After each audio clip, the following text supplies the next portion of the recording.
Hello friends, जय जगन्नाथ। मु अविनाश स्वागत करुँ समस्त को आम यूट्यूब चैनल रेंडरिंग नॉलेज को। सो आज वीडियो रे आम डिस्कस करबा गोटे बहुत ही इंपोर्टेंट चैप्टर आमर पॉलिटी रो जोटा कि salient features of the constitution. कारण ए पार्ट रु बहुत थर बहुत क्वेश्चंस आसी एथर मध्य आसीबार चांसेस अच्छे। तबे चलंतु आ देरी न करिक स्टार्ट करबा। सो এই ভিডিওরে আমি কনস্টিट्यूशन रो सैलिएंट फीचर्स माने इंपोर्टेंट फीचर्स गुडी को आमे डिस्कस करिबा। Okay, so first important feature आमर है लेंथीएस्ट रिटन कॉन्स्टिट्यूशन। अर्थात आम इंडियन कॉन्स्टिट्यूशन है विश्व रे जत्ते भी कॉन्स्टिट्यूशन जहाँ लिखित जहाँ लेखाही, ठीक अच्छे, जोटा कि रिटन मोड रे अच्छी, ठीक अच्छे, ता भितर सबुठू लंबा कॉन्स्टिट्यूशन सबुठू बड़ कॉन्स्टिट्यूशन है आमर। तो कॉन्स्टिट्यूशन को आमे दुई भाग में विभक्त करें। गोटे है रिटेन कॉन्स्टिट्यूशन जेपरिक अमेरिकन कॉन्स्टिट्यूशन, आउ गोटे है अनरिटेन कॉन्स्टिट्यूशन जेपरिक ब्रिटिश कॉन्स्टिट्यूशन। ठीक अच्छे, अमेरिकार जो संविधान ताहा लिखित, व्हेरेज ब्रिटिश बा इंग्लैंड जो कॉन्स्टिट्यूशन जो संविधान ताहा लिखित नुह। तो जिते भी रिटेन कॉन्स्टिट्यूशंस अच्छी ता भितर the constitution of India is the lengthiest. Okay, भारतर कॉन्स्टिट्यूशन वर्ल्ड रे lengthiest. Okay, it is a very comprehensive elaborated and detailed document. ठीक अच्छे, बहुत ही एक्सप्लेन्ड वे रे बहुत ही डिटेल्ड मैनर रे आम कॉन्स्टिट्यूशन लिखा जाइए। तो 1949 मसीह आम कॉन्स्टिट्यूशन रो गोटे प्रियाम्बल रही 395 आर्टिकल रही जहाँ को पुणी 22 पार्ट रे विभक्त करा जाइथिला एवं 8 शेड्यूल रही। ठीक अच्छे, एबे आसंतु 2019 सुधा आम जदि कॉन्स्टिट्यूशन को जज करबा देन एबे सेथिरे 470 आर्टिकल्स अच्छी जहाँ कि 25 पार्ट रे डिवाइडेड होती एवं 12 शेड्यूल कंटेन करे। ठीक अच्छे, तो 1951 मसीह जहाँ भी सब अमेंडमेंट्स होती कॉन्स्टिट्यूशन रे सेगुड़िक पाखापाखि 20 आर्टिकल को डिलीट कर देछि एवं गोटे पार्ट 7 को डिलीट करछि। ता व्यतीत 95 आर्टिकल एवं 4 पार्ट को ऐड करिछि। ओके, आउ थे कहूँ 1951 रु 2019 भितर 20 आर्टिकल एवं गोटे पार्ट 7 को डिलीट करा जाइछि कॉन्स्टिट्यूशन रु एवं 95 आर्टिकल एवं 4 part 4A, part 9A, part 9B एवं पार्ट 14A एगुड़ी को ऐड करा जाइए। तद व्यतीत 4 शेड्यूल 9, 10, 11, 12 या ऐड करा जाइए। एवं विश्वर को अन्य कौन भी कॉन्स्टिट्यूशन रो एते गुड़ी आर्टिकल्स एवं शेड्यूल्स नहीं जेतिकी हमर भारतीय कॉन्स्टिट्यूशन बा भारतीय संविधान रे रही। तेबे 4 फैक्टर्स रही, 4 फैक्टर्स आर देयर जो जहाँ जो आमर कॉन्स्टिट्यूशन साइज है एलिफेंटाइन माने ह्यूज। ठीक अच्छे, तो से फैक्टर्स गुड़िक कौन ना प्रथम है जोग्राफिकल फैक्टर्स आम कंट्री रो भास्टनेस। हाँ, आम कंट्री बहुत भास्ट एवं तार डाइभरसिटी विभिन्नता। ठीक अच्छे, विभिन्नता बहुत विभिन्न संप्रदाय विभिन्न धर्मर लोक विभिन्न भाषा कहूथिबा लोक एठारे बसवास करि थांती। द्वितीय हिस्टोरिकल फैक्टर कौन ना आमर जो संविधान टी लेखा है ताहा मुख्यतः गवर्नमेंट ऑफ इंडिया एक्ट 1935 द्वारा अनुप्राणित, जहाँ मध्य एक बल्कि डॉक्यूमेंट थिला। ठीक अच्छे, बहुत ह्यूज डॉक्यूमेंट थिला। तो जो सोर्स को बेस करके आधार करके आम कॉन्स्टिट्यूशन आम संविधान को लिखा जाइए से सोर्सटा मध्य गोटे बहुत बड़ डॉक्यूमेंट थिला। Next, single constitution for both centre and states. तेबे विश्व रे जिते भी लिखित कॉन्स्टिट्यूशंस अच्छी रिटेन कॉन्स्टिट्यूशंस अच्छी बहुत जगह आप देखिए कि केंद्र सरकार एवं राज्य सरकार मानक अलग अलग 2टा कॉन्स्टिट्यूशन लिखा जाए, किंतु आमर जो कॉन्स्टिट्यूशन ताहा से गोटी कॉन्स्टिट्यूशन ही उभय सेंट्रल गवर्नमेंट एवं स्टेट गवर्नमेंट पर रूल्स और लॉज को डिफाइन करे। Fourth, dominance of legal luminaries in the constituent assembly. जो कॉन्स्टिट्यूएंट असेंबली फॉर्म करा जाइथिला जार मेंबर्स जार सदस्य मान को दायित्व दिया जाइथिला कॉन्स्टिट्यूशन को फाइनल कॉन्स्टिट्यूशन को ड्राफ्ट करिबार तांको भितरु मैक्सिमम मेंबर्स लीगल लुमिनरीज थिले बा जुडिशियरी सहित जड़ित व्यक्ति थिले। ओके, अच्छा, सेकेंड फीचर है ड्रॉन फ्रॉम वेरियस सोर्सेस आमर जो कॉन्स्टिट्यूशन रही ताहा बहुत गुड़िए सोर्सेस रु किछि ना किछि फीचर्स बर करिछि ओके जेमति कि The Constitution of India has borrowed most of its provisions from the constitutions of various other countries as well as from the Government of India Act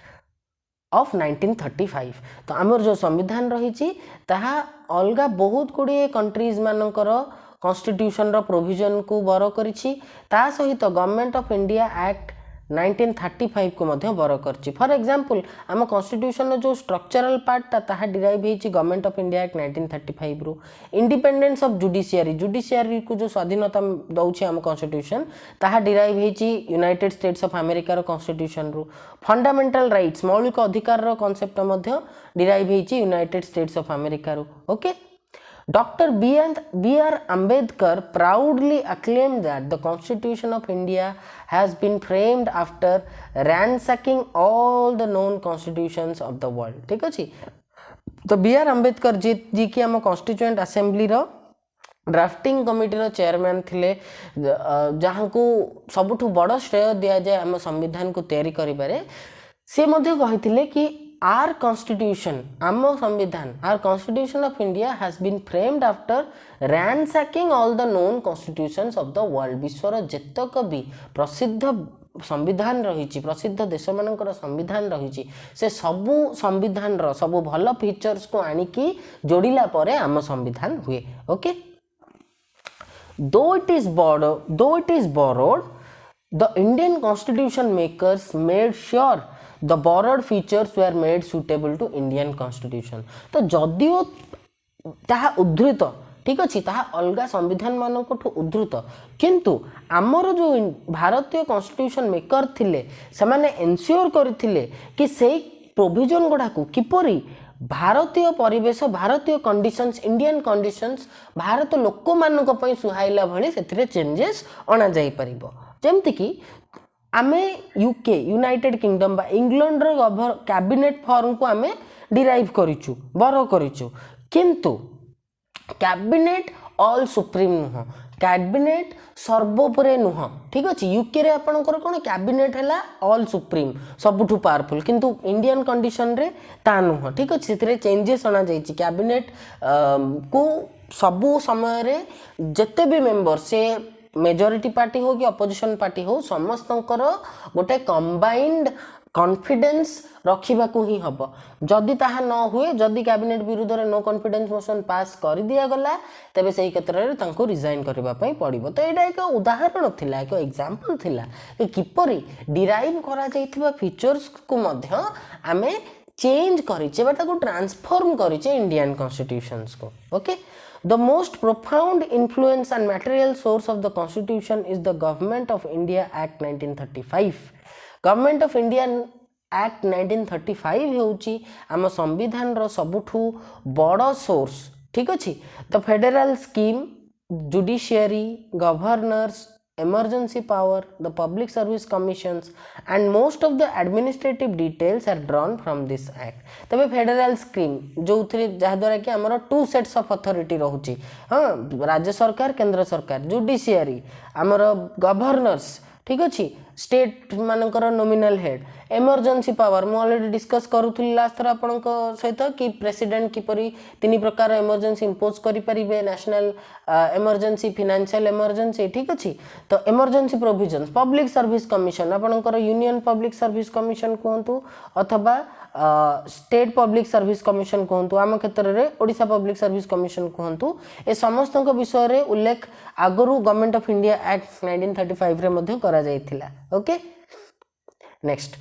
third important feature कौन friends third important feature है rigidity एवं flexibility आम constitution गोटे perfect blend किछिटा जगह आप notice करेंगे आम कॉन्स्टिट्यूशन प्रोविजन गुड़िक रिजिड बा स्ट्रिक्ट आउ किछिटा जगह रिजिड अर्थ कौन ए आप पचारे कि सार गोटे प्रोविजन रिजिड हवा अर्थ कौन गोटे प्रोविजन रिजिड हवा अर्थ तार अमेंडमेंट करवाटा एते सहज नुह तार अमेंडमेंट पाई स्पेशल मेजॉरिटी दरकार हुए हाँ किंतु गोटे प्रोविजन फ्लेक्सिबल अर्थ ता देहरे सहजरे सिंपल मेजोरिटी द्वारा आमे सेथरे अमेंडमेंट आनी परिबा। अमेंडमेंट अर्थ कोन? अमेंडमेंट अर्थ ए चेंज, ठीक अछि, a legal change in the provision. The constitutions are classified into rigid and flexible. A rigid constitution is one that requires a special procedure for amendment. For example, the American Constitution. The American Constitution रो कौनसी भी provision को change करवाटा गोटे बहुत ही कष्टसाध्य process जो कि प्रत्येक step रे आपन को मेजोरिटी दरकार, ठीक अछि। A flexible constitution on the other hand is one that can be amended in the same manner as the ordinary laws are made, ठीक अछि। For example the British constitution. तो फ्लेक्सिबल कॉन्स्टिट्यूशन गोटे एमिति constitution जहार provisions गुडी को देश रे प्रचलित थिबा अन्य सामान्य आईन गुडी को चेंज करि जेपरि करा जाय, ठीक सेही बरि भाबे सेतरे चेंजेस आना जाय परिबो। जेमति कि आपनकर ब्रिटिश कॉन्स्टिट्यूशन, ठीक अछि, ब्रिटिश संविधान आपनकर तार को भी प्रोविजन को बहुत सहज रे चेंज करा जाय परिबो। Okay. The Constitution of India is neither rigid nor flexible but a synthesis of both. तो भारतीय कॉन्स्टिट्यूशन, भारतीय संविधान खाली रिजिड नुह कि खाली फ्लेक्सिबल नुह, रादर ताहा रिजिडिटी एवं फ्लेक्सिबिलिटी रो गोटे परफेक्ट सिंथेसिस बा कॉम्बिनेशन, ठीक अछि। तो आर्टिकल 368 संविधान रो आर्टिकल 368 दी प्रकार अमेंडमेंट विषय रे कहि थाए। प्रथम, some provisions can be amended by a special majority of parliament. किछिटा प्रोविजन्स रही कॉन्स्टिट्यूशन रो जहा को केवल स्पेशल मेजोरिटी द्वारा अमेंड करा जाई परिबो। स्पेशल मेजोरिटी अर्थ कोन ना 2/3 majority of the members of each house present and voting. Rajya Sabha एवं लोकसभा उभयर सेशन रे उपस्थित थिबा मेंबर मानकर 2/3 मेजोरिटी एवं ए majority of total membership of each house एवं टोटल मेंबरशिप जहा माने उपस्थित एवं अनुपस्थित थिबा मेंबर मानकर समीकरण कले जेति की संख्याटा आसुथिबो तार मध्य 2/3 मेजोरिटी दरकार हुए, ठीक अछि। Some other provisions can be amended by a special majority of the parliament and with the ratification by half of the states। तो आउ केते गुडी प्रोविजन रही छि जहा को पार्लियामेंट रो स्पेशल मेजोरिटी तो दरकार, ता व्यतीत जेते भी आमर राज्य सरकार रही राज्य सरकार मानक मध्यरु अधारु अधिक राज्य सरकार मानकर रैटिफिकेशन बा अप्रूवल दरकार। At the same time, some provisions can be amended by a simple majority of parliament in the manner of ordinary legislative process। तो आउ मध्य किछिटा प्रोविजन्स रही जहा को आमे पार्लियामेंट रो सिंपल मेजोरिटी तमाने 2/3 of the members present and voting रो majority द्वारा आमे सेथरे चेंजेस आनी परिबा एंड अमेंडमेंट आनी परिबा जेपरी अन्य कोनोसी ऑर्डिनरी लेजिस्लेटिव प्रोसेस रे हमें आनी थाओ। ओके। अच्छा, next feature of the Indian constitution is it is a federal system with unitary बायस, ठीक अछि। तो देखंतु फ्रेंड्स, हमर भारतीय संविधान एक फेडरल सिस्टम ऑफ गवर्नमेंट रो स्थापना करिछि। साधारणतः गोटे फेडरेशन रो सबु फीचर्स ताहा कंटेन करे, जेमति कि दुईटी सरकार, 2 गवर्नमेंट, डिवीजन ऑफ पावर्स, ठीक अछि, क्षमतार विभक्ति, रिटन कॉन्स्टिट्यूशन लिखित संविधान, supremacy of the constitution, constitution रो सुप्रीमेसी बा कॉन्स्टिट्यूशन रो गुरुत्व, रिजिडिटी ऑफ द कॉन्स्टिट्यूशन, किछिटा प्रोविजन्स हमर रहिछि कॉन्स्टिट्यूशन रे जहा कि रिजिड बा जहा को स्पेशल मेजोरिटी द्वारा ही अमेंड करा जाई परिबो। इंडिपेंडेंट जुडिशियरी, ठीक अछि, जुडिशियरी रो स्वाधीनता रही तार काम रे केही भी हस्तक्षेप करि परिबेनी। बाइकैमरालिज्म माने 2 हाउसेस, 2 हाउसेस। तो गोटे फेडरल गवर्नमेंट बा गोटे फेडरेशन रो जहा भी फीचर्स अछि से सबु फीचर हमर भारतीय संविधान में उपस्थित रही। However Indian constitution also contains a large number of unitary और नॉन फेडरल फीचर्स। तत्सहित भारतीय संविधान रो आहुरी मध्य बहुत फीचर्स रही जो गुड़िक कि यूनिटरी बा नॉन फेडरल, जेमिति कि स्ट्रॉन्ग सेंटर, केंद्र सरकार रो अधिक क्षमता, सिंगल कॉन्स्टिट्यूशन गोटे संविधान, सिंगल सिटीजनशिप गोटे नागरिकता। आपण यूएसए को जिबे, यूनाइटेड स्टेट्स ऑफ अमेरिका को जेबे सेठिकार नागरिक मानकर डुअल सिटीजनशिप थाए, ता माने गोटे व्यक्ति फ्लोरिडा रो मध्य नागरिक हेई थाए एवं आ गोटे व्यक्ति ଯୁକ୍ତରାଷ୍ଟ୍ର ଆମେରିକାର ମଧ୍ୟ ନାଗରିକ ହେଇଥାଏ। କିନ୍ତୁ ଆମ କଥା ଚିନ୍ତା କରନ୍ତୁ, ମୁଁ ଓଡ଼ିଶାରୁ ହୁଏ, ମୁଁ ମହାରାଷ୍ଟ୍ରରୁ ହୁଏ, ମୁଁ କେରଳାରୁ ହୁଏ, ମୁଁ ଜମ୍ମୁ କାଶ୍ମୀରରୁ ହୁଏ, ମୁଁ କେଉଁ ବି ରାଜ୍ୟର ହୁଏ, ଅନ୍ତତଃ ମୁଁ ଭାରତୀୟ ନାଗରିକ ଭାବରେ ମୋର ପରିଚୟ। ମୁଁ କହିବିନି କି ମୁଁ ଓଡ଼ିଶାର ନାଗରିକ ଏବଂ ମୁଁ ଭାରତର ନାଗରିକ, ନା, ଆମର ସିଙ୍ଗଲ ସିଟିଜେନସିପ୍ ରହିଛି ଏବଂ ସିଙ୍ଗଲ ସିଟିଜେନସିପ୍ ଗୋଟେ ୟୁନିଟାରୀ ଗଭର୍ଣ୍ଣମେଣ୍ଟର ଫିଚର ହେଇଥାଏ। ଦେନ୍ फ्लेक्सिबिलिटी ऑफ द कॉन्स्टिट्यूशन या पूर्व फीचर रे ही मैं आपको एक्सप्लेन कली कि किछिटा प्रोविजन्स रही जहाँ को बहुत सहजरे बहुत सरल रे आमे सेथिरे अमेंडमेंट आनी परिबा, आमे ताहाकु चेंज करि परिबा। इंटीग्रेटेड जुडिशियरी कौन बंधुगण ना सुप्रीम कोर्ट अंडर रे बहुत गुडी हाई कोर्ट काम करूछंती, ई प्रत्येक हाई कोर्ट अंडर रे बहुत गुडी डिस्ट्रिक्ट कोर्ट काम करूछंती। प्रत्येक कोर्ट परस्पर सहित इंटरलिंक्ड। फॉर एग्जांपल जदि आपण डिस्ट्रिक्ट कोर्ट रो गोटे जजमेंट सहित आपण प्लीज नुहंती, देन आपण अपील करि परिबे ता विरुद्ध रे ऊपर कोर्ट रे हाई कोर्ट रो जजमेंट सहित आपण खुशी नाहंती ताहले आपण सुप्रीम कोर्ट रे अपील करि परिबे। ठीक अछि। और एमिति भी एग्जांपल जदि हम नबा गोटे थाए हमर रिवाइजरी जुरिसडिक्शन माने कोन, सुप्रीम कोर्ट धरंतु हाई कोर्ट एमिति एक केस रे डील करूची जेउ भली एक केस रे सुप्रीम कोर्ट आगुरु किछि हियरिंग देइथिले, किछि वर्डिक्ट देइथिले, तो सुप्रीम कोर्ट कर सही डिसीजन टिकु हाई कोर्ट साइड करके सही भली डिसीजन नहीं पारिबे। तो एटा कोन याकु कहंती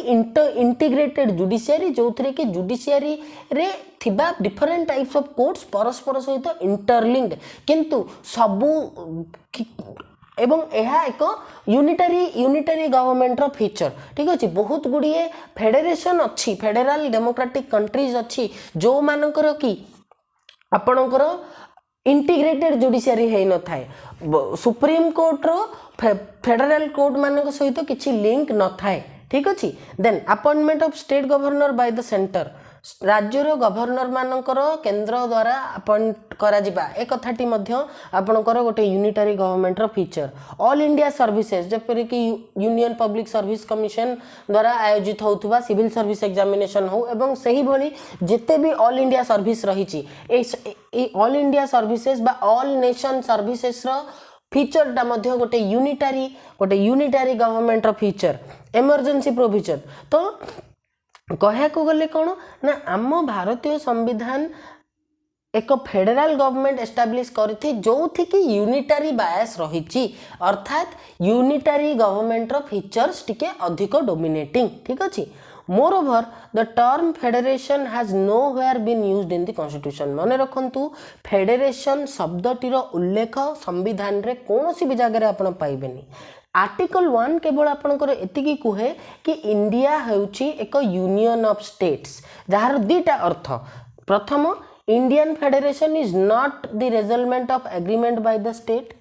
2, no state has the right to secede from the federation. तो आर्टिकल 1 जो कहूची कि India is a union of states तार दुईटी अर्थ हमें बाहर कर परिबा। प्रथमटी कि भारतीय फेडरेशन, इंडियन फेडरेशन राज्य मानक भितरे गोटे बुझामणा नुह, गोटे एग्रीमेंट, सामान्य गोटे एग्रीमेंट नुह। द्वितीय कथा, कौनसी भी राज्यर अधिकार नहीं कि से फेडरेशन रु निजको सिसीड करदब, अर्थ सेपरेट करदब बा अलगा करदब। ओके। नेक्स्ट फ्रेंड्स देखंतु, the Indian constitution has been variously described as federal in form but unitary in spirit. Quasi federal by K C Wheare, bargaining federalism by Maurice Jones, cooperative federalism by Granville Austin, federation with a centralising tendency by Ivor Jennings। तो आमर जो सरकार रही, आमर जो संविधान जो प्रकार सरकार स्थापना करिछि से जेहेतु सेथिरे ताहा एक फेडरेशन किंतु सेथिरे यूनिटारी गवर्नमेंट प्रति टिके बायस थाए। सेथिपई आपण देखिबे K C Wheare, Maurice Jones, Granville Austin, Ivor Jennings एमाने समस्ते विभिन्न मतामत, विभिन्न ओपिनियन देइछंती हम संविधान विषय रे। ओके। एठी आपणकर देखंतु फेडरलिज्म रे कोठी एक्सप्लेन करबा को हमें चेष्टा करछि आपनको थ्रू वेन डायग्राम। तो किछिटा पावर्स केवल फेडरल गवर्नमेंट पाखरे रहिछि, किछिटा पावर्स केवल स्टेट गवर्नमेंट्स पाखरे रहिछि एवं आउ किछिटा पावर्स रहिछि जहा कि बोथ सेंट्रल गवर्नमेंट एवं स्टेट गवर्नमेंट रे अछि। कहबार अर्थ या कि हमर किछिटा लॉज अछि। ठीक अछि। किछिटा लॉज आपणकर किछिटा सब्जेक्ट्स अच्छी जो कि केवल फेडरल गवर्नमेंट बा सेंट्रल गवर्नमेंट लॉ बनै परिबो जहाँ को आमे यूनियन लिस्ट कहि थाउ ओके यूनियन लिस्ट कहि थाउ आउ किछिटा सब्जेक्ट्स अच्छी जो लॉ केवल आपणकर राज्य सरकार गुड़िक करि परिबे जहाँ को आमे स्टेट लिस्ट कहि थाउ एवं आउ किछिटा कॉमन ठीक अच्छे कॉमन सब्जेक्ट्स अच्छी जो कि लॉज उभय यूनियन गवर्नमेंट एवं स्टेट गवर्नमेंट करि परिबे एवं ताकू आमे कनकरेंट लिस्ट बोली कहि थाउ कनकरेंट लिस्ट बोली कहि थाउ ओके से क्षेत्र रे आमे जदी गोटे यूनिटरी गवर्नमेंट को एक्सप्लेन करबा पई चेष्टा करिबा तबे गोटे यूनिटरी गवर्नमेंट रे कोन ना सेंट्रल गवर्नमेंट पाखरे सब प्रकार अथॉरिटी उपस्थित थाए ठीक अच्छे सेंट्रल गवर्नमेंट पाखरे आपणकर सबु प्रकार अथॉरिटी प्रेजेंट थाए ओके रीजनल अथॉरिटी सबु रीजन रो अथॉरिटी आपणकर सेंट्रल गवर्नमेंट पाखरे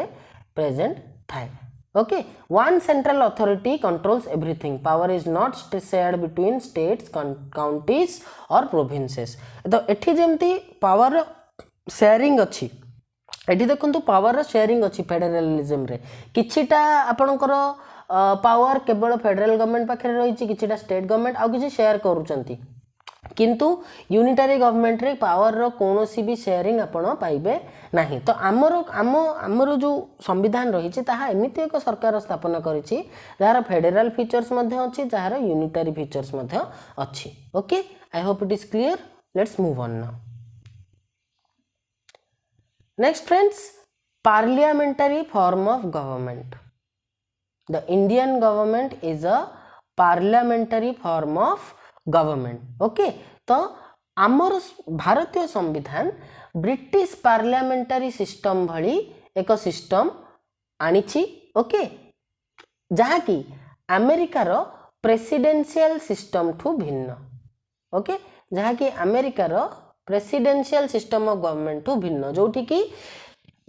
पार्लियामेंट रे प्रेसिडेंट हेले सबुठू पावरफुल ऑल पावरफुल बट आमर सेमती नुह आमर ब्रिटिश गवर्नमेंट भली parliamentary system of government presidential form of government नुह ओके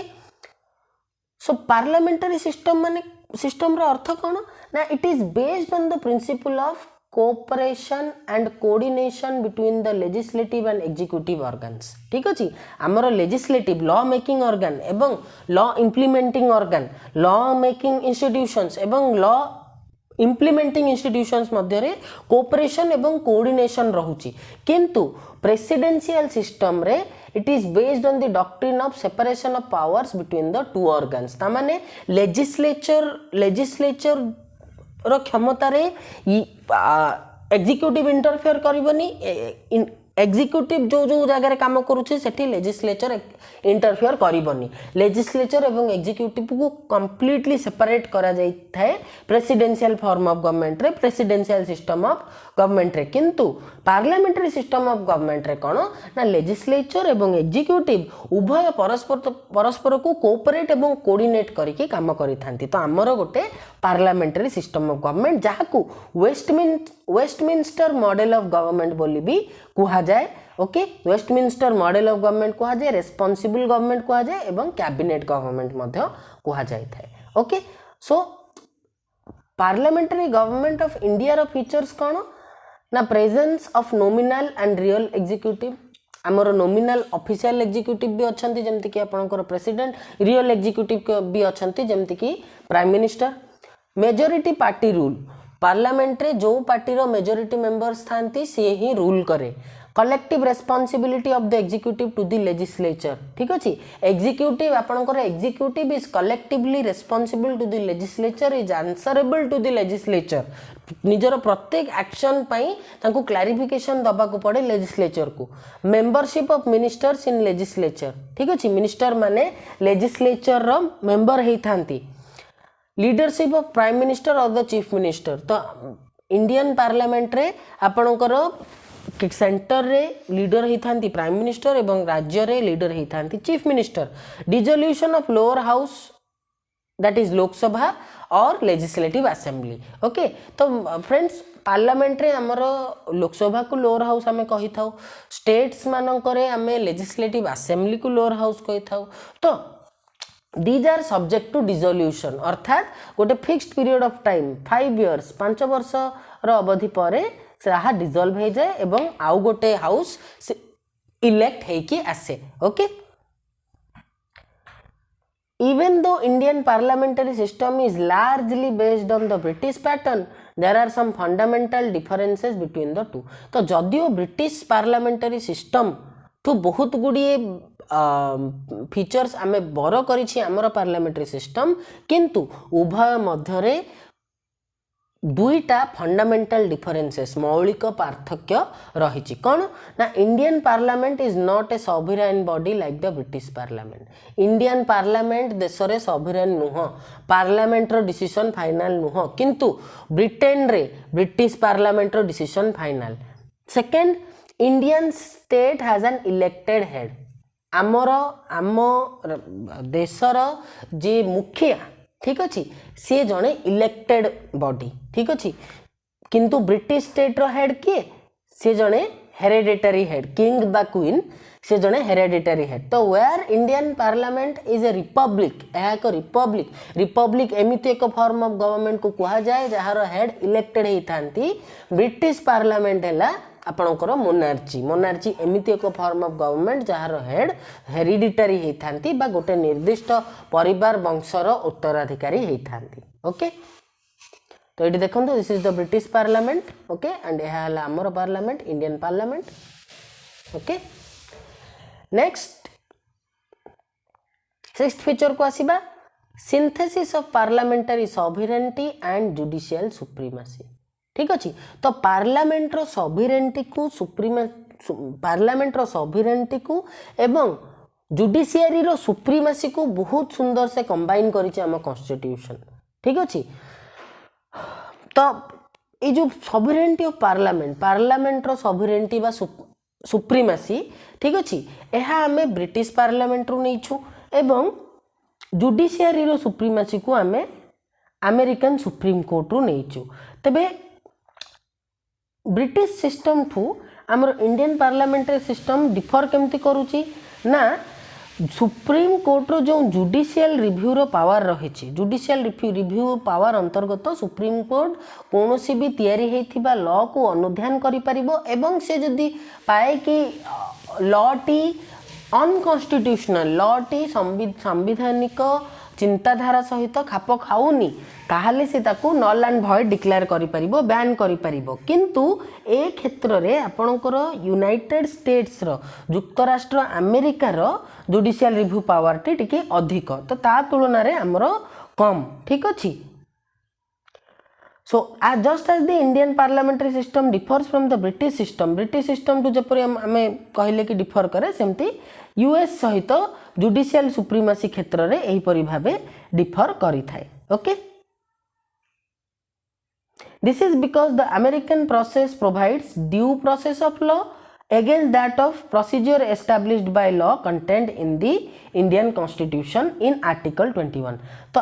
आमर आर्टिकल 21 कॉन्स्टिट्यूशन आर्टिकल 21 कहूची कि आमे प्रोसीजर एस्टाब्लिश्ड बाय लॉ को फॉलो करू लॉ द्वारा जो प्रोसीजर एस्टाब्लिश होईची ताकू फॉलो करा जाए ता माने law comes first implementation comes next किंतु अमेरिकन कॉन्स्टिट्यूशन को बिलीव करे ड्यू प्रोसेस ऑफ लॉ रे ता माने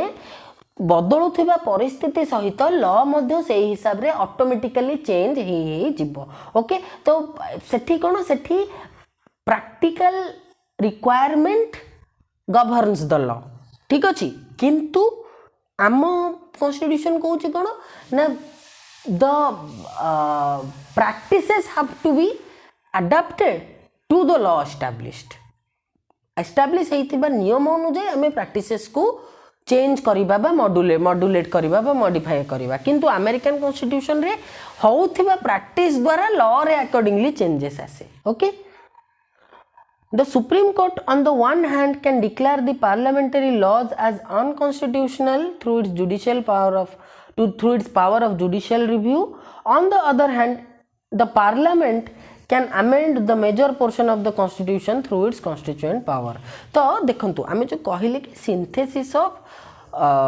parliamentary sovereignty and judicial supremacy तो judiciary को ता जगह रे आमे ठीक रेस्पेक्ट दौचे एवं पार्लियामेंट को ता जगह आमे तार सुप्रीमेसी ग्रांट करछे केमिति ना सुप्रीम कोर्ट पाखे मध्य पावर अच्छी जे कौन भी पार्लियामेंटरी लॉ को अनकन्स्टिट्यूशनल डिक्लेयर करि परिबो निजर जुडिशियल रिव्यू रो पावर व्यवहार करिकी अपरिपक्षे पार्लियामेंट पाखे मध्य पावर अच्छी कि कॉन्स्टिट्यूशन रो कौन भी पोर्शन को से अमेंड करि परिबो निजर कॉन्स्टिट्यूएंट पावर द्वारा ओके नेक्स्ट आसंतु फ्रेंड्स कि 7 feature of the constitution integrated and independent judiciary ठीक अच्छे तबे इंडियन कॉन्स्टिट्यूशन एमती एक जुडिशियल सिस्टम एस्टाब्लिश करिछि जहाँकि इंटीग्रेटेड एवं इंडिपेंडेंट सुप्रीम कोर्ट आमर जो इंटीग्रेटेड जुडिशियल सिस्टम रही तार टॉप रे किए रहुछि टॉप रे रहुछि सुप्रीम कोर्ट ठीक अच्छे एवं ता अधीन रे ता तले हाई कोर्ट्स राज्य लेवल रे हाई कोर्ट्स रहुछि सेमती गोटे हाई कोर्ट अधीन रे बहुत गुड़िए सबऑर्डिनेट कोर्ट्स रही था डिस्ट्रिक्ट कोर्ट एवं अन्य लोअर कोर्ट जोटा कि आपको किछ समय आगु बुझाऊली ओके तो ये जो सिंगल सिस्टम ऑफ कोर्ट्स रही उभय सेंट्रल लॉ को मध्य एनफोर्स करिथाए स्टेट लॉ को मध्य एनफोर्स करिथाए तो सुप्रीम कोर्ट एक federal court highest court of appeal guarantor of fundamental rights of citizens and guardian of the constitution आम कॉन्स्टिट्यूशन गार्डियन भाव में काम करिथाए नागरिक मानकर फंडामेंटल राइट्स बा मौलिक अधिकार ओके मौलिक अधिकार को मध्य ताहा ग्यारंटी करिथाए जदि कहार मौलिक अधिकार बा फंडामेंटल राइट्स रे कौन भी प्रकार ब्रीच होउची ओके ब्रीच होउची त्रुटि होउची ताहले से व्यक्ति सुप्रीम कोर्ट पाखु गले सुप्रीम कोर्ट तार मौलिक अधिकार भायोलेशन पाई हाँ भायोलेट करिथिबा पार्टी को भायोलेटर को उचित दंड दे परिबो एवं हाईएस्ट कोर्ट ऑफ अपील धरि नियंतु आपण डिस्ट्रिक्ट कोर्ट रो डिसीजन ने यू आर नॉट प्लीज आपण हाई कोर्ट को जिबे हाई कोर्ट रो डिसीजन ने आपण सहमत नहंती आपण सुप्रीम कोर्ट को जिबे किंतु सुप्रीम कोर्ट जहा डिसीजन दबो ताहाको आपण को मानिबा को पड़िबो जोथ पई कि ताकू हाईएस्ट कोर्ट ऑफ अपील कहा जायछि सुप्रीम कोर्ट को फेडरल कोर्ट एथि पई कहबे कारण ताहा राज्य सरकार को नियम गुड को भी एनफोर्स करे एवं केंद्र सरकार को नियम को भी एनफोर्स करि थाए ओके नेक्स्ट आसीबा फ्रेंड्स 8th फीचर को 8th फीचर हैला फंडामेंटल राइट्स बा मौलिक अधिकार तो पॉलिटिकल डेमोक्रेसी ठीक अच्छे राजनैतिक गणतंत्र रो आइडिया रो विचार को प्रमोट करबा निमंते मौलिक अधिकार दिया जायछि बा फंडामेंटल राइट्स दिया जायछि तो एग्जीक्यूटिव रो टाइरानी बा टॉर्चर बा अनलिमिटेड एक्सरसाइज ऑफ पावर को लिमिट करबा पई एवं लेजिस्लेचर रो मन इच्छा आर्बिट्रारी लॉ एमिति लॉ तैयारी करबा जहार किछि नेसेसिटी ही नथिबो ताहाकु मध्य लिमिट करबा पई फंडामेंटल राइट दिया जायछि जेमति कि देखंतु किछि दिन तळे जहा फार्म लॉ आस्थिला हमर से फार्म लॉ सहित अधिकांश फार्मर देशर एवं सेही राज्य रो फार्मर जो राज्य रे फार्मिंग ता गोटे मेजर एक्टिविटी से माने जेहेतु अप्रूव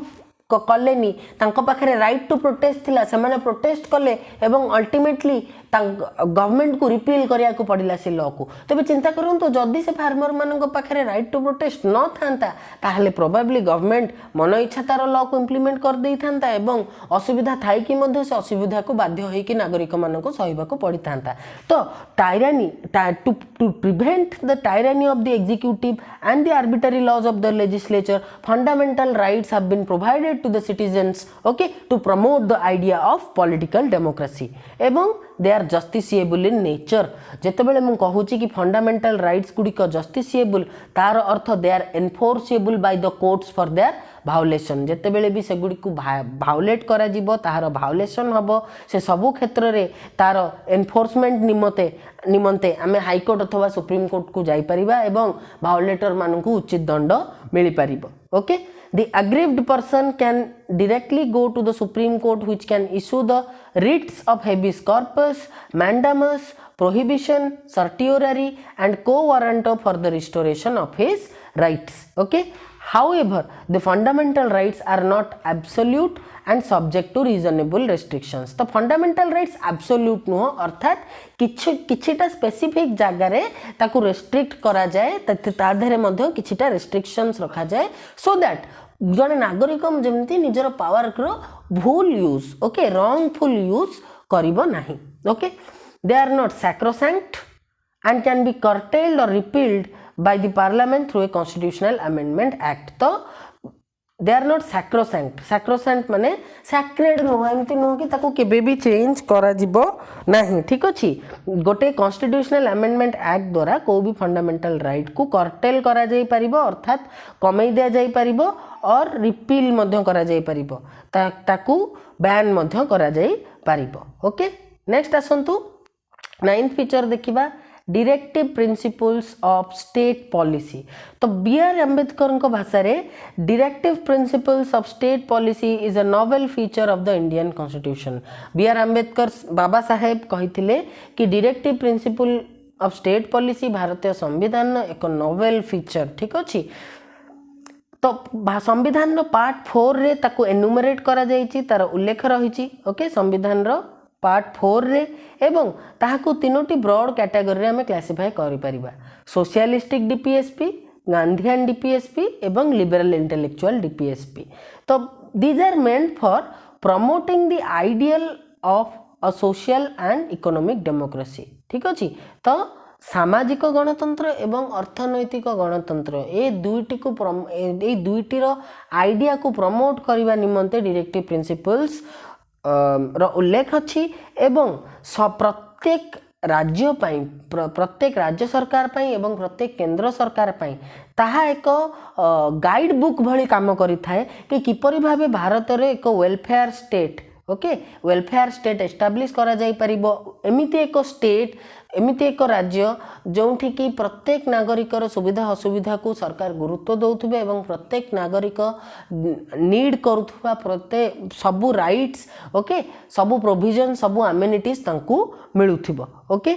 तो directives are non justiciable in nature तार अर्थ कौन ना गोटे सरकार जदि directive principle of state policy रो सब प्रोविजन्स को इम्प्लीमेंट कलानी ताले से सरकार विरुद्ध रे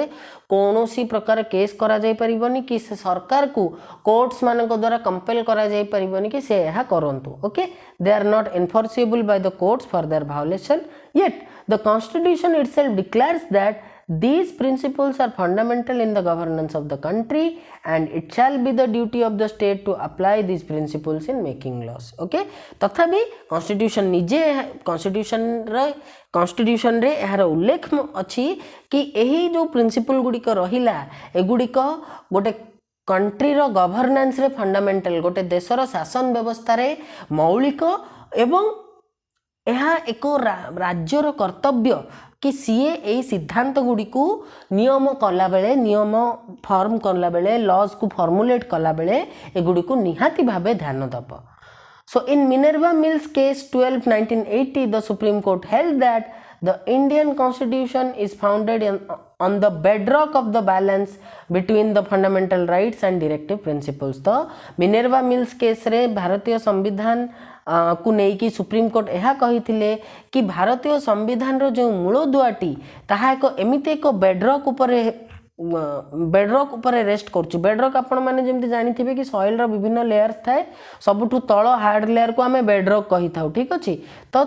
सुप्रीम कोर्ट कही मिनर्वा मिल्स केस रे कि भारतीय संविधान एमिति एक बेडरॉक ऊपर ठिया हेछि जो बेडरॉक रे फंडामेंटल राइट रो एवं डायरेक्टिव प्रिंसिपल रो गोटे परफेक्ट बैलेंस मिली थाए ओके नेक्स्ट देखिबा फ्रेंड्स फंडामेंटल ड्यूटीज बा मौलिक कर्तव्य आमर कौन रही तो जो आमर मूल संविधान थिला ओरिजिनल कॉन्स्टिट्यूशन थिला it did not provide for the fundamental duties of the citizens नागरिक मानकर फंडामेंटल ड्यूटीज रो उल्लेख सेथिरे करा जाय नथिला एई फंडामेंटल ड्यूटीज गुडी को 1975 रु 1977 मध्य जो इंटरनल इमरजेंसी लागू होता से समय 42nd constitutional amendment act of 1976 द्वारा ऐड करा जाइथिला एवं फंडामेंटल ड्यूटीज को रेकमेंड करथिले स्वर्ण सिंह कमिटी जो कमिटी रेकमेंड करथिले तार चेयरमैन थिले स्वर्ण सिंह एवं तांकर रेकमेंडेशन को बेस करिकी 42nd कॉन्स्टिट्यूशनल अमेंडमेंट एक्ट 1976 द्वारा 1975 रु 1977 मध्य रे लागू होइतिबा इंटरनल इमरजेंसी बेले एगुडी को ऐड करा जाइथिला हम कॉन्स्टिट्यूशन रे the 86th constitutional amendment act of 2002 added one more fundamental duty ठीक अछि एवं 86th constitutional amendment act of 2002 द्वारा आउ एक फंडामेंटल ड्यूटी को ऐड करा जाइथिला okay friends the part 4A of the constitution which consist only of 1 article 51A specifies 11 fundamental duties. तो कॉन्स्टिट्यूशन पार्ट 4 रे जो थे केवल गोटे आर्टिकल रही गोटे अनुच्छेद रही 51A से 11 फंडामेंटल ड्यूटीज विषय उल्लेख करा जाइछि। Respect to the constitution, national flag and national anthem, to protect the sovereignty, unity and integrity of the country, to promote the spirit of common brotherhood among all the people, to preserve the rich heritage of our composite culture and so on। ठीक अच्छे यही भावे जमती कि संविधान को सम्मान जनइबा, जातीय पताका एवं जातीय गान ता प्रति सम्मान देखा, ठीक अच्छे देशर सॉवरेनिटी, यूनिटी एवं इंटेग्रिटी को प्रोटेक्ट करबा, यही भावे 11टी मौलिक कर्तव्य विषय उल्लेख करा जाइए आर्टिकल 51A रे, जहाँ कि पार्ट 4A रे रही। ओके, किंतु डायरेक्टिव प्रिंसिपल्स भली fundamental duties Madhya non justiciable in nature, अर्थात कोर्ट्स द्वारा ताहा एनफोर्सेबल नुहे। ओके, नेक्स्ट देखो तो फ्रेंड 11th फीचर, आम कॉन्स्टिट्यूशन गोटे सेक्युलर स्टेट रो एस्टाब्लिशमेंट करिछि। सेक्युलर स्टेट कौन? एमिति एक देश, एमिति एक सरकार जोठी कि प्रत्येक धर्म हिंदुइज्म, इस्लाम, ठीक अच्छे सिखिज्म, क्रिश्चियनिटी, ओके जोरोस्ट्रियनिज्म, सबु धर्म प्रति, ओके सबु धर्म प्रति समान समान समान सम्मान दिया जाए था। Okay, equal respect to all religions is given. Okay, the constitution of India stands for a secular state, hence it does not uphold any particular religion as the official religion of Indian state. Okay, तो एक secular nation row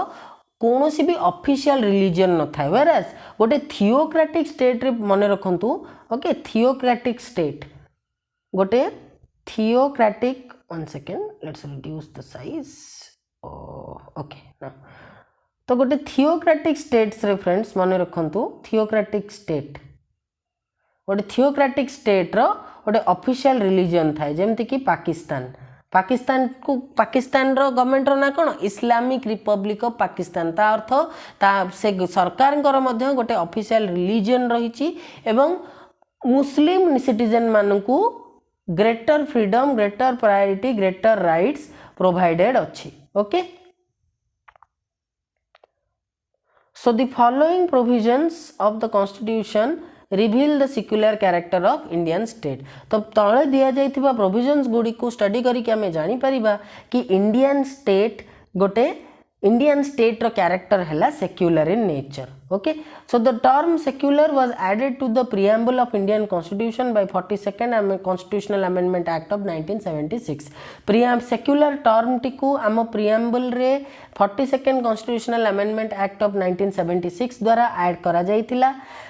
Preamble secures to all citizens of India liberty of belief, faith and worship। Okay, preamble रे उल्लेख अच्छी कि भारतर सबु नागरिकों को निजर विश्वास, निजर धर्म, ओके निजर निज इच्छा अनुजाई से माने कौनसी भी धर्मावलंबी हो पारिबे, कौनसी भी धर्म रे निजर विश्वास देखै पारिबे। The state shall not deny to any person equality before law और equal protection of laws as mentioned in article 14। Article 14 रे उल्लेख अच्छी कि कौनसी भी व्यक्ति को आईनगत अधिकार रु वंचित रखा जीवनी कौनसी भी निर्दिष्ट कारण पाई। जड़े भारतीय नागरिक से को भी धर्मर हुंतु, से हिंदू हुंतु, से मुसलमान हुंतु, से सिख हुंतु, से क्रिश्चियन हुंतु, जस्ट बिकॉज से गोटे पर्टिकुलर रिलीजियस कम्युनिटी को बिलोंग करती तो ताहा जगु तांकर कौनसी भी मौलिक अधिकार को कमा जीवनी, कौनसी भी अधिकार को वंचित रखा जीवनी। Okay, the state shall not discriminate against any citizen on the ground of religion. सरकार कौनसी भी नागरिकों विपक्ष रे डिस्क्रिमिनेशन करि परिबेनी जस्ट बिकॉज से गोटे पर्टिकुलर रिलीजन को बिलोंग करती, जहाँ कि आर्टिकल 15 रे उल्लेख। Equality of opportunity for all citizens in matters of public employment as mentioned in article 16। तो आर्टिकल 16 रे मेंशन अच्छी कि पब्लिक एम्प्लॉयमेंट, ठीक अच्छी कौनसी भी चाकरी क्षेत्र रे मध्य रिलीजियस पार्शियलिटी करा जिवो नाही। Okay, all persons entitled are equally entitled to freedom of conscience and the right to freely profess, practice or propagate any religion. सबु नागरिक मानकु ओके सबु नागरिक मानकु कोनोसी भी रिलीजियन को प्रैक्टिस करिवार तार आइडियाज को प्रोपागेट करिवार अधिकार रही जहाँ कि आर्टिकल 25 कहूची every religious denomination or any of its section shall have the right to manage its religious affairs. तो को भी रिलीजियस डिनोमिनेशन रो जमती कि मस्जिद हो गला तो गोटे मस्जिद मानक पाखे अधिकार रही कि से मस्जिद मुस्लिम मानक पई किछि स्पेसिफिक प्रोविजन आनी परिबे बा किछि तांकर धर्म रिलेटेड किछि रूल्स रेगुलेशंस आनी परिबे। जेमति देखन तो गोटे छोट एग्जांपल दउची कि जगन्नाथ मंदिर हो बा कोनोसी भी बड़ हिंदू मंदिर हो तार जहाँ भी रूल्स एंड रेगुलेशंस रही थाए पूजा पर्वपर्वाणी बेले ताकू आमे समस्ते फॉलो करथाउ नो कि। तो प्रत्येक रिलीजियन रो तांकर जो रिलीजियस लीडर माने अछंती से माने निज रिलीजियन रे कोन फॉलो करा जिवो कोन फॉलो करा जिवोनी तार डिसीजन नहीं पारिबे एवं यह आर्टिकल 26 रे उल्लेख अछि। No person shall be compelled to pay any taxes for the promotion of a particular religion as mentioned in article 27। Article 27 कहूची कि कोनोसी भी व्यक्ति से निजर रिलीजन को प्रमोट करबा को चाहूची बोली ताठू टैक्स वा कर आदाय करा जिवनी। No religious instruction shall be provided in any educational institution maintained by the state. तो सरकार द्वारा स्थापित होइतिबा कोनोसी भी शिक्षा अनुष्ठान रे कोनोसी भी निर्दिष्ट धर्म से धर्म हिंदू धर्म हो मुसलमान धर्म हो आपणकर क्रिश्चियन धर्म हो कोनोसी भी निर्दिष्ट धर्मर इंस्ट्रक्शन दिया जाई पारिबो नाही काहेकि सबु धर्म समान okay there is equal respect for every religion. Next देखंतु आर्टिकल 29 कहूची कि any section of the citizen shall have the right to conserve its distinct language script or culture. निजर लैंग्वेज निजर स्क्रिप्ट अथवा निजर कल्चर बा संस्कृति को कंजर्व करिवार बंचई की रखिवार अधिकार प्रत्येक नागरिकन को पाखरे रहिछि। आर्टिकल 30 कहूची all minorities shall have the right to establish and administer educational institutions of their choice. जेते भी माइनॉरिटीज रहिचंती रिलीजियस माइनॉरिटीज रहिचंती हम देश रे तांको पाखरे निजर स्वतंत्र शिक्षानुष्ठान को एस्टैब्लिश करिवार उपस्थापन करिवार एवं एडमिनिस्टर करिवार अधिकार रहिछि। The state shall endeavour to secure for all citizens a uniform civil code. Article 44 कहूची कि सरकार निजर नागरिक मानक पई एक यूनिफॉर्म सिविल कोड आनिबो जो यूनिफॉर्म सिविल कोड रो रूल्स को प्रत्येक धर्मर लोक मानकु फॉलो करबा को हबो एवं जहा कि कोनोसी गोटे निर्दिष्ट धर्मर लोक मानकु प्रति बायस्ड नथिबो। ओके फ्रेंड्स नेक्स्ट आसंतु the western concept of secularism connotes a complete separation between the religion and the state। तो पाश्चात्य देश मानकरे सेक्युलरिज्म रो जो कांसेप्ट रही ताहा कहूची कि चर्च एवं तांकर बिकॉज सेठी तो क्रिश्चियनिटी मेजर रिलीजन ना मैक्सिमम कंट्रीज रे क्रिश्चियनिटी मेजर रिलीजन। तो चर्च एवं स्टेट परस्पर ठू भिन्न। चर्च रो मैटर रे सरकार कोनोसी भी वे रे हस्तक्षेप करिवे नाही ओके एवं लोक मानक पई सरकार जो नियम गुडी को तयारी करूछंती से नियम गुडी को रे मध्य छेड़खानी करिवार चर्च पाखरे कोनोसी भी राइट नहीं। This negative concept of secularism is inapplicable in the Indian situation where the society is multi religious. तो आमर जो समाज आमर जो सोसाइटी इंडियन सोसाइटी है मल्टी रिलीजियस एठारे बहुत गुड़िए रिलीजियन को फॉलो करुवा व्यक्ति बा बहुत गुड़िए रिलीजन को फॉलो करुवा रिलीजियस कम्युनिटी रही थांती। वेस्टर्न कंट्रीज रे कोन वेस्टर्न कंट्रीज रे आपणकर मैक्सिमम मेजॉरिटी लोक बा सबु लोक प्रायतः सबु लोक से माने क्रिश्चियंस ही थांती। तो सेठी चर्च एवं स्टेट मध्य रे सरकार एवं चर्च मध्यरे बा चर्च एवं राजनीति मध्यरे गोटे कंप्लीट सेपरेशन देखिबाकू मिले। Hence, the Indian Constitution embodies positive concept of secularism, that is giving equal respect to all religions or protecting all religions equally। तो आमर भारतीय संविधान रो सेक्युलरिज्म रो जो कॉन्सेप्ट ताहा पॉजिटिव कॉन्सेप्ट जहाँ कि सबु धर्म को इक्वल रेस्पेक्ट दबार कथा कही थाए अथवा सबु रिलीजन को सबु धर्म रो लोक मानन को समान भाव में प्रोटेक्शन बा सुरक्षा दबार कथा कही थाए। ओके 12 नंबर फीचर देखिबा friends universal adult franchise. Okay so Indian constitution adopts universal adult franchise as a basis of elections to the Lok Sabha and state legislative assembly। तो लोकसभा एवं विधानसभा रो सदस्य माननकु निर्वाचित करिवार जो प्रक्रिया से निर्वाचन रे भारतीय संविधान यूनिवर्सल एडल्ट फ्रेंचाइज को इम्प्लीमेंट करिछि जहा अंतर्गत 18 वर्ष रु ऊर्ध्व ओके कौन सी भी नागरिक जी कि 18 वर्ष बा तदूर्ध्व तांकर भोट दबार राइट अच्छी एवं से भोट दबार राइट को कौन सी भी कास्ट रेस रिलीजन सेक्स बा जेंडर लिटरेसी वेल्थ बा अलगा कौन सी फैक्टर को आधार करके डिस्क्रिमिनेशन अना जाई परिबो नाही। गोटे धरंतु गोटे आपणकर गोटे कॉन्स्टिट्यूएंसी रे गोटे पार्लियामेंटरी कॉन्स्टिट्यूएंसी रे मैक्सिमम मुस्लिम अछंती तो कौन सी भी हिंदू माननकु सेठारे बा अलगा कौन सी भी सिख माननकु कौन सी भी पारसी माननकु कौन सी भी क्रिश्चियन माननकु भोट दबार अधिकार रु वंचित करा जाई परिबो नाही। ओके तो 1999 मसिया 1989 रे भोटिंग एज को 21 वर्ष रु 18 वर्ष को रिड्यूस करा जाइथिला 61st constitutional amendment act of 1988 द्वारा। आपण कहबे कि सर 1989 कहउचंती पुनी 1988 कोन कहउचंती ना देखंतु लॉटा फॉर्मुलेट हैला 1988 रे 61st amendment act constitutional amendment act 1988 रे फॉर्मुलेट हैला एवं ताहा एप्लीकेबल हैला इंप्लीमेंट होबा स्टार्ट हैला 1989 रो जो थरे कि 21 वोटिंग एज को 21 वर्ष रु 18 वर्ष को रिड्यूस कर दिया जाइथिला। ओके ह्रास कर दिया जाइथिला। The introduction of universal adult franchise by the constitution makers was a bold experiment and highly remarkable in view of the vast size of the country, its huge population, high poverty, social inequality and overwhelming illiteracy। तो आम देश रे जेते बेले संविधान तैयारी होउथिला constitution को तैयारी करा जाउथिला से समय रे देश रे बहुत लोक गरीबी सीमा रेखा तळे थिले बहुत लोक अशिक्षित थिले समाज रे सामाजिक अराजकता देखिया को बहुत मिलुथिला हमर पॉपुलेशन बा हमर जो जनसंख्या मते खूब बड़ थिला ए सब थिबा सत्वे यूनिवर्सल एडल्ट फ्रेंचाइज रखा जाईची so that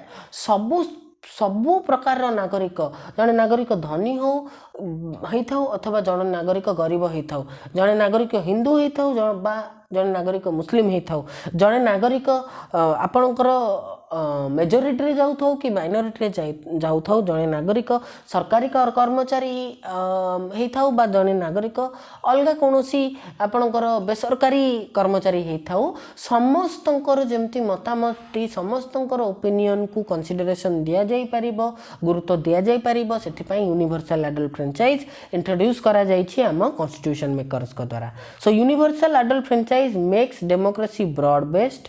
enhances the self-respect and prestige of the common people,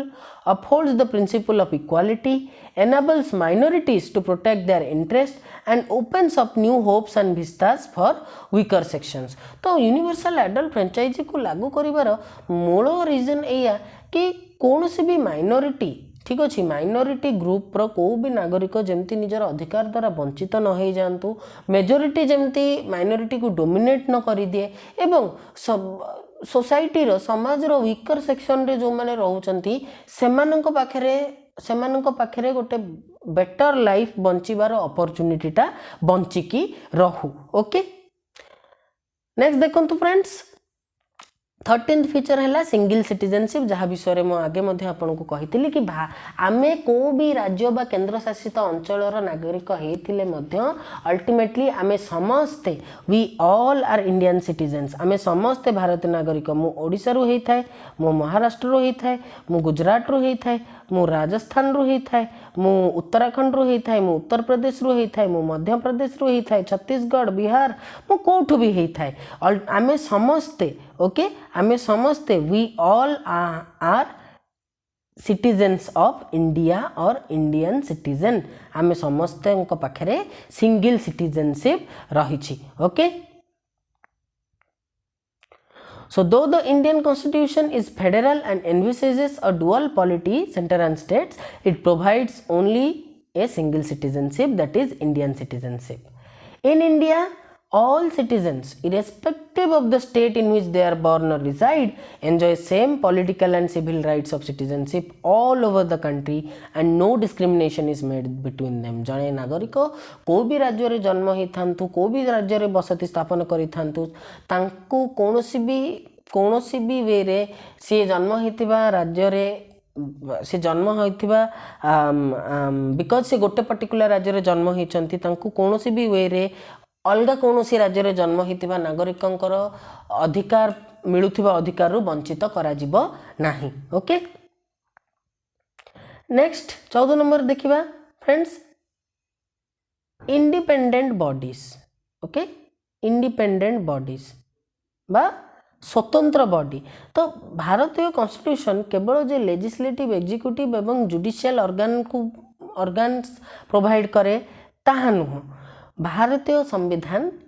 independent bodies बा इंडिपेंडेंट इंस्टीट्यूशन स्वतंत्र इंस्टीट्यूशंस मानकर मध्य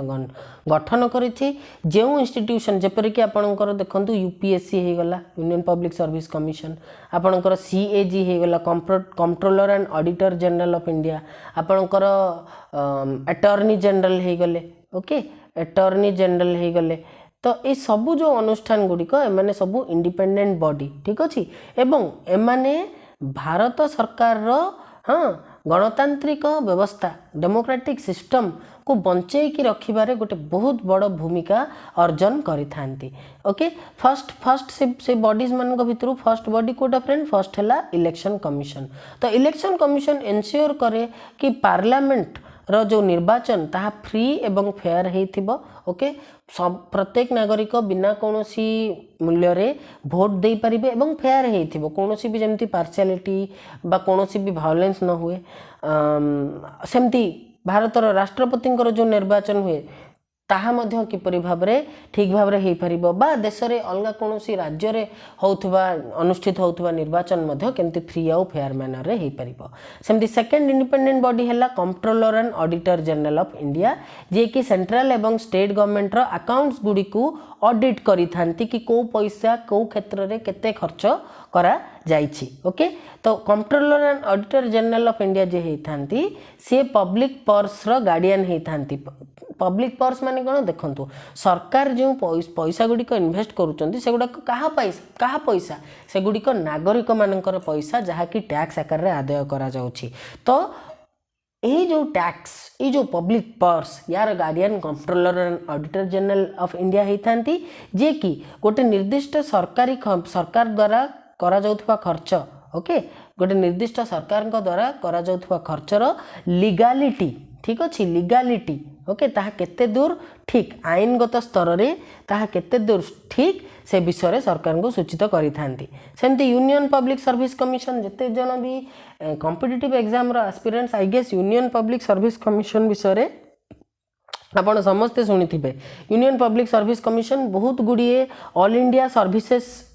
सर्विसेस रे रिक्रुटमेंट पाई ठीक अच्छे ऑल इंडिया सर्विसेस रे भर्ती पाई बहुत गुडे एग्जामिनेशन कंडक्ट करे जेमती कि आपनकर सबुठू फेमस है यूनियन पब्लिक सर्विस कमिशन रो सिविल सर्विस एग्जामिनेशन जो थे आईएएस आईपीएस एमानकर चयन करा जाए एनडीए एग्जामिनेशन ओके देन आपनकर यूपीएससी कंडक्ट करे सीडीएस एग्जामिनेशन एमती बहुत गुडे एग्जामिनेशंस कंडक्ट करि थाए union public service commission okay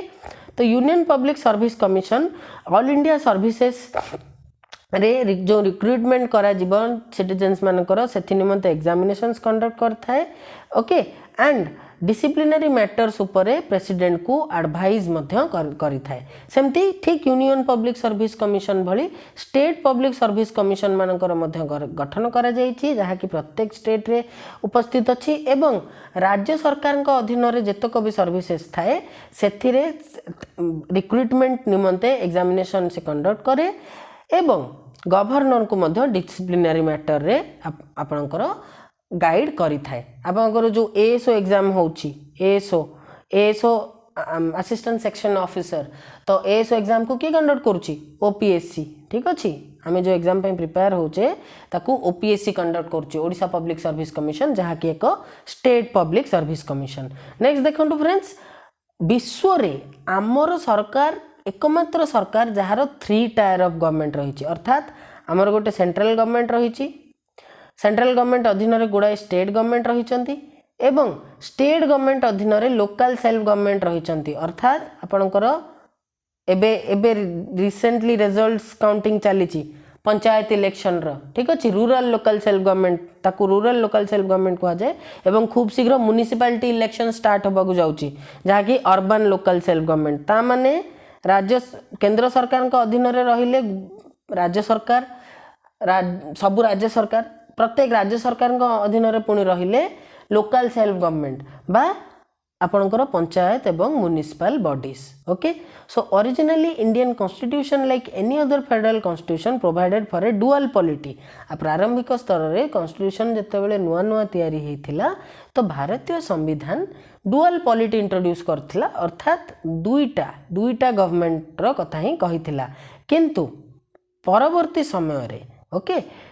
1992 Masih 73rd and 74th constitutional amendment act को इंट्रोड्यूस करागला पास करागला जहाँ कि आम सरकार रे गोटे 3rd टायर ओके बा 3rd लेवल ऐड कला जोटा कि विश्व रे अन्य कौन सी कॉन्स्टिट्यूशन रे आपण माने पाइबे नाही तो the 73rd amendment act of 1992 gave constitutional recognition to panchayats which are rural local self government okay by adding new part 9 and a new schedule 11 the 74th constitutional amendment act of 1992 gave constitutional recognition to municipalities or urban local self government छोटो छोटो town रे municipality थाए बड़ बड़ cities जमते कि आम ओडिसा रे देखंतु भुवनेश्वर हे गेला कटक हे गेला म्युनिसिपल कॉर्पोरेशन थाए तो एगुडी को अर्बन लोकल सेल्फ गवर्नमेंट एवं ए सबु provisions 74th amendment act of 1992 द्वारा ऐड करा जायथिला जहा कि पार्ट 9A एवं शेड्यूल 12 ए क्षेत्र रे ऐड करिथिला ओके सो नेक्स्ट फ्रेंड्स देखिबा 17 नंबर फीचर कौन आम कॉन्स्टिट्यूशन रो 17 नंबर साइलेंट फीचर होची कोऑपरेटिव सोसाइटी आम कॉन्स्टिट्यूशन कोऑपरेटिव सोसाइटी कथा मध्य कुहे 2011 मसीहा 97th कॉन्स्टिट्यूशनल अमेंडमेंट एक्ट द्वारा कोऑपरेटिव सोसाइटीज गुड़ा को कॉन्स्टिट्यूशनल स्टेटस प्रदान करा जायथिला ओके एवं प्रोटेक्शन मध्य प्रदान करा जायथिला तो ये जो cooperate 97 constitutional amendment act of 2011 द्वारा कॉन्स्टिट्यूशन रे तीनोटी चेंजेस करा गला 3 चेंजेस फर्स्ट कौन ना it made the right to form cooperative societies as a fundamental right okay cooperative societies तैयारी करिवार राइट को गोटे मौलिक अधिकार बा फंडामेंटल राइट भाबे गणा गला एक नुआ directive principle of state policy को इंक्लूड करा गला कि कोऑपरेटिव सोसाइटीज को मध्य प्रमोट करा जिवो promotion of cooperative societies was included as a new DPSP in article 43B एक नुआ पार्ट 9B मध्य ऐड करा गला जहार टाइटल थिला द कोऑपरेटिव सोसाइटीज ओके एक नुआ पार्ट 9B इंट्रोड्यूस करा गला जो थरे आर्टिकल्स 243ZH रु 243ZT इंक्लूडेड अच्छी okay friends so we have come to the end of today's class okay आज क्लास रो एंड रे हमें पहुंची जाइछे आई होप आपण मानकू क्लास टी भल लगी जदि भल लगी देन निश्चित भाव में आपण लाइक करंतु okay and please it's a request कि कमेंट सेक्शन रे निजर फीडबैक दियंतु कहीं फीडबैक बहुत ही इंपोर्टेंट जदि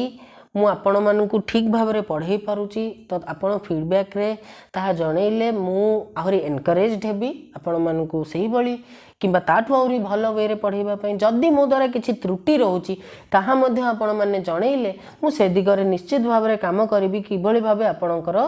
प्रॉब्लम सॉल्व हे पारिबो। द्वितीय कथा आपण माने डेली डेली आमर तीनोटी टाइमिंग्स रे क्लासेस अपलोड होउची। गोटे हला मॉर्निंग 7:30 AM रु 8:30 AM ओके 7:30 AM रु 8:30 AM आपणकर रम्य सर को क्लास रहउची ओके रम्य सर को क्लास आसुथिबो आइदर मैथ रो ऑल और जनरल अवेयरनेस रो आउ को टॉपिक रो और प्रीवियस ईयर क्वेश्चन रो ठीक अछि। देन आपणकर यूजुअली 1:30 बेलू को ओके 1:30 रु 2:30 आफ्टरनून से मो क्लासेस आसुची अल्टरनेटिव डेज रे ओके मो क्लासेस आसुची पॉलिटी एवं इंग्लिश ग्रामर रो थ्योरी एवं MCQ classes previous year question classes okay. Then evening time रे 7 रु 8:30 PM ए टाइम रे आपणकर सौम्य सरंकर ओके सौम्य सरंकर हिस्ट्री एवं ज्योग्राफी रो थ्योरी प्लस एमसीक्यू क्लासेस मध्य लाइव क्लास डेली आसुची ओके एथले हमर टाइम टेबल रिलेटेड सूचना। सेकंड कथा आपण माने क्लास रे पढ़ा जाउ जहाँ भी पढ़ा जाउची तार नोट्स रो पीडीएफ पई आपण माने हम Telegram channel okay Telegram channel OPSC ASO 2022 रे तुरंत जॉइन करी जानतु जदि जॉइन करी नांती तार लिंक आपण डिस्क्रिप्शन में पाई परिबे। प्लस जदि आपण प्रथम करी कि हमर वीडियो देखुचंती देन या पूर्वरु OPSC ASO 2020 पई जेते भी वीडियोज हम अपलोड करिचु subject wise okay subject wise तार प्लेलिस्ट मध्य आपण माने डिस्क्रिप्शन में पाइबे आपण जाई कि से गुडी को देखि पारंती। किछि भी डाउट्स आपणकर जदि रहु थिबो ओके डाउट्स पचारिबा चाहूचंती ताहले मध्ये आपण टेलीग्राम चैनल रे हमकु जणाई परिबे सेठार हम समस्त एक्टिव रहउछु एवं तुरंत हम आपणकर डाउट्स को रेस्पोंड करिबु। एवं फ्रेंड्स मने रखंतु सब बेले कि आपणकर सक्सेस को जदि आपण 100% बोली धरुचंती तबे से 100% रु 10% हेलु आमे टीचर्स माने आउ 90% आपण माने निजे ओके। गोटे बहुत ही फेमस कोटेशन अच्छी कि success is 1% inspiration okay 1% inspiration and 99% perspiration okay 99% perspiration माने कौन हार्ड वर्क। तो जहाँ भी आपण को पढ़ा जाउची जहाँ भी नोट्स दिया जाउची ताको बहुत भल भाव में रिवाइज करंतु जहाँ भी क्वेश्चन डिस्कस करा जाउची ताको मध्ये आपण माने बहुत ही फोकस करके प्रैक्टिस करंतु निजर गोटे स्टडी टाइम टेबल रखंतु जो 6 रु 8 आवर्स रो आपण गोटे पर्सनल स्टडी टाइम टेबल रखंतु कि मु एतिकी समय यूट्यूब रु पढ़ी एतिकी समय मु सेल्फ स्टडी करी एतिकी समय क्वेश्चन प्रैक्टिस करी ओके। एवं जे पर्यंत एंट्रेंस न सरी जाइछि ए शेड्यूल को कोनोसी भी मतरे अफेक्टेड हबाकू देबे नाही। मन रखंतु नो पेन नो गेन ठीक अछि। जदि आपण किछि सैक्रिफाइस करू नाहंती ताहले आपण केबे हेले किछि पाइबे नाही किछि पाइबाकू हेले किछि हरैबाकू पड़ी थाए। तू सब्र कर उस वक्त का सब्र तेरा जब रंग लाएगी गिराएगी क्या तुझे कोई निकम्मी सोच औकात तो छोड़ तेरे मेहनत के कद से कभी तालमेल न मिला पाएगी। एक कर ले खून पसीना अगर जुनून में तेरे कोई बात है तो सब्र न कर तेरा रब हमेशा तेरे साथ है okay. So dear friends give your best and let God decide the rest एति कह कि विदाय नबी देखा पुणी नेक्स्ट क्लास रे से पर्यंत जय जगन्नाथ।